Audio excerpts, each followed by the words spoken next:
Black Friday has become a phenomenon even in countries not marking a Thanksgiving holiday. These shoppers were competing to purchase television sets in Sao Paulo, Brazil. Credit Paulo Whitaker. Reuters want to get this briefing by email. Here's the sign-up. Good morning. Here's what you need to know. Lawyers for Michael Flynn and President Trump are no longer talking. 4 people involved in the case told us. It's a sign that the former national security advisor is either cooperating with prosecutors who are investigating the Trump campaign's ties to Russia, or negotiating a deal with them. Both Mr. Flynn, an early advisor to the president, and his son, Michael Flynn Jr., are seen as having significant criminal exposure. The White House has said that neither Mr. Flynn nor other former aides have incriminating information to provide about Mr. Trump. Michael Flynn, pictured in July 2016. The former national security advisor was forced out of his job earlier this year, after a month in office, over his conversations with the Russian ambassador, Sergei Kislyak. Credit Sam Hodgson for the New York Times. The president has dismissed the idea that Russia interfered in the election, as has President Vladimir Putin. But the focus on election meddling is also criticized in Russia by Mr. Putin's foes, who say it reinforces his portrayal in propaganda as a master strategist. At least 235 people were killed and 109 were wounded today after Islamist militants sprayed gunfire and exploded bombs at a mosque near the Sinai coast, Egyptian state media said. Attacks on mosques are rare in Egypt, where the Islamic State has mostly targeted Christian churches and security officials in recent years. Our correspondent in Cairo reports the bombing comes at a time when the Egyptian authorities had been hoping to stem the tide of Islamist violence in Sinai thanks to the sponsorship of a peace initiative in Palestine involving Hamas, the militant group that controls Gaza. Ben Shapiro disagrees with his former boss, Stephen Bannon, and does not like President Trump.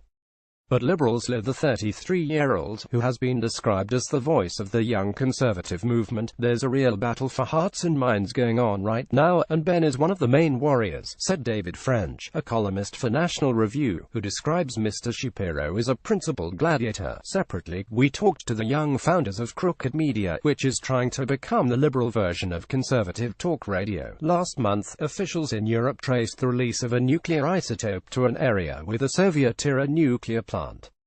Although scientists said the contamination did not threaten human health or the environment, Moscow's shifting statements and reluctance to release information have raised worries about more dangerous leaks in the future. The cover-up is more interesting than the accident, one expert said. Oscar Pistorius, the WMPT Olympic sprinter convicted of killing his girlfriend in 2013, had his sentence increased to 15 years today by South Africa's Supreme Court of Appeal. Prosecutors had called the original 6-year term shockingly lenient. You aren't alone.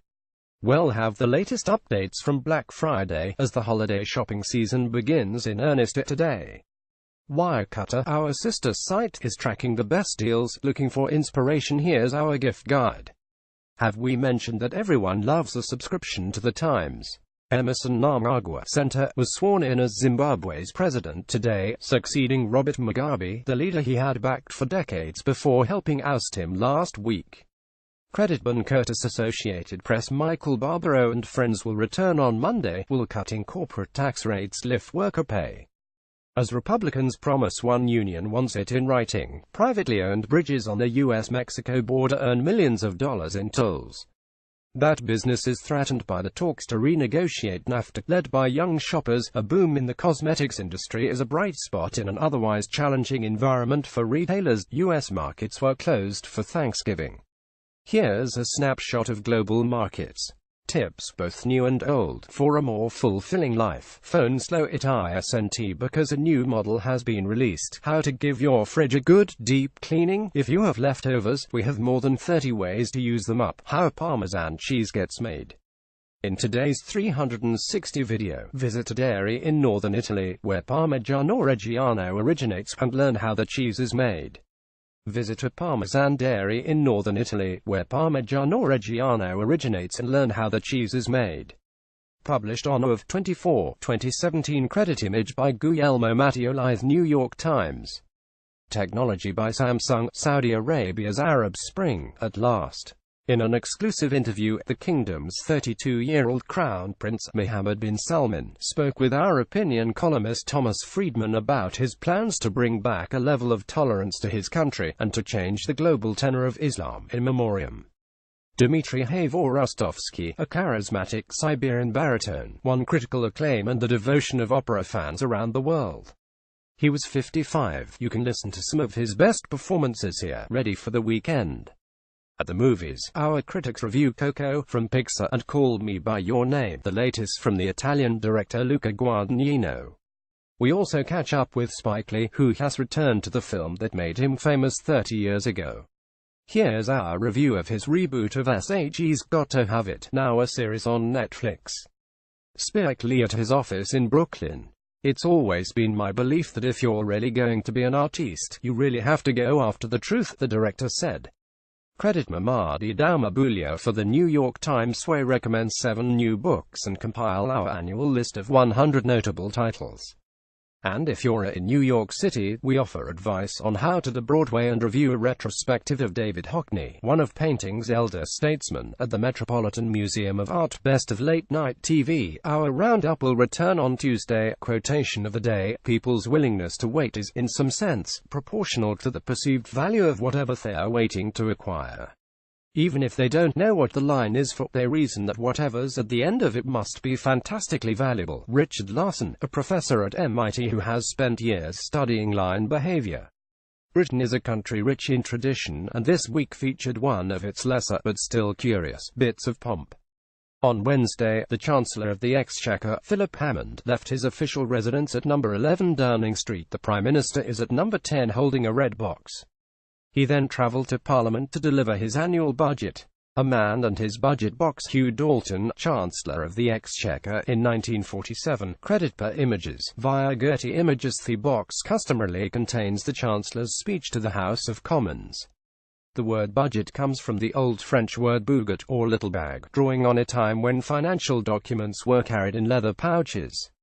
British officials started using boxes in the mid-1800s, and chancellors kept the same one until, quite battered, it was replaced in 2010. It is said that George Ward Hunt, the Chancellor in 1869, arrived at Parliament only to realise that he had left his speech behind.